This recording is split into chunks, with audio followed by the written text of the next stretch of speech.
श्रीगंगानगर में एसपी के पद पर रह चुके हैं। वर्तमान में वे राजस्थान कांग्रेस कमेटी के प्रदेश उपाध्यक्ष भी हैं। इस बार लोकसभा क्षेत्र से कांग्रेस पार्टी की टिकट मांग रहे हैं। पार्टी यदि मुझे टिकट देती है तो इस क्षेत्र से चुनाव लड़ेंगे। दोनों जिलों के लोगों से मैं परिचित हूं। मैंने कांग्रेस पार्टी स्तर पर भी टिकट की मांग की है। आरपी सिंह ने कहा है कि श्रीगंगानगर लोकसभा क्षेत्र में कई ऐसी समस्याएं हैं जिनका हल काफी सालों से नहीं हुआ है। केंद्र सरकार की गलती नीतियों के कारण इलाके के लोगों को, विशेषकर किसानों को भारी परेशानी का सामना करना पड़ रहा है। केंद्र सरकार हर वर्ष जिन्सों के समर्थन मूल्यों में बढ़ोतरी करती है, लेकिन सरकारी खरीद के मामले में फेल साबित होती है। इस बार भी मूंग खरीद में ढिलाई बरती गई है। अनेक किसानों को मूंग औने पौने दामों पर बेचनी पड़ रही है। नरमा, कपास की सरकारी खरीद में सीसीआई लगातार अड़चनें लगाती रही है। कांग्रेस शासन में इसके मुआवजे की घोषणा की थी, लेकिन उस समय आचार संहिता लग जाने के कारण मुआवजा जारी नहीं किया जा सका। अब जब राज्य में भाजपा की सरकार बने तो 2 माह हो गए, अभी किसानों को मुआवजा राशि नहीं दी गई है। दोनों में मेरे काफी संपर्क सूत्र थे उस टाइम में, और मैंने कोशिश करी कि मैं जेआईसी का इंचार्ज होता था यहाँ जॉइंट इंटरोगेशन सेंटर, जिसमें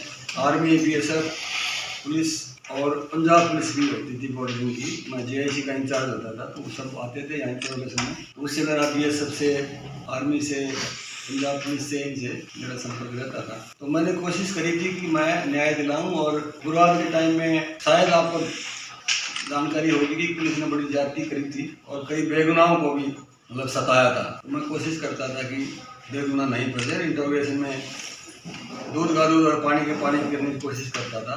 इस तरह की उस टाइम में मेरी ये बन गई थी कि भाई ये आदमी है, सही है। काफ़ी मेरा संपर्क रहा। उसके बाद भी संपर्क रहा। खुदा न खास्ता एक कोड़ा प्रकरण हुआ दर्शन कोड़ा का, तो यहाँ 3 दिन तक आपको जानकारी होगी, लाश पड़ी रही।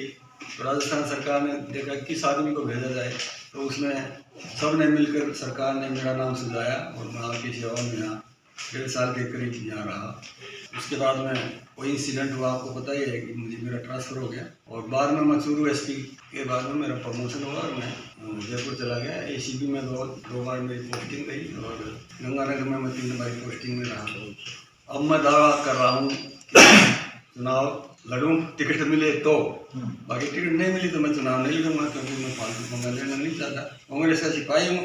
जो भी मेरे बोनस का पीरियड है, बोनस मीन रिटायरमेंट के बाद जो पीरियड मिलता है वो बोनस का ही होता है। बोनस का पीरियड है वो समाज सेवा में बिताऊँ और कांग्रेस में ही रहूँ, मेरा दिमाग में ये रहता है।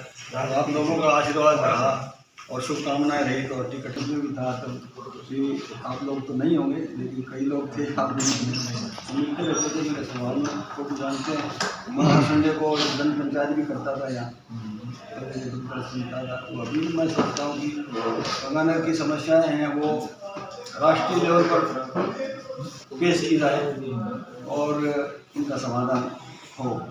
जब ये घड़साना में प्रकरण हुआ था, 4-5 लोग मरे थे, उस टाइम में मैं डीआईजी था सब जयपुर में, डीआईजी ऑपरेशन के पद पर था। तो डीजी साहब ने मुझे स्पेशली भेजा था कि भाई आप जाके लोगों से संपर्क में करो और थोड़ा सा इस पर डिफ्यूज़ करो। मैं 15 दिन सिविल ड्रेस में ही रहा था घड़साना में, और बाद में लोगों से संपर्क करके इसको डिफ्यूज़ करने में कोशिश करी थी। और एनएसए का जो प्रकरण बनाया था वो भी मेरे कार्यकाल में ही तैयार हुआ था। उस टाइम वो काम आया और घड़साना पर उनको डिफ्यूज़ किया गया था।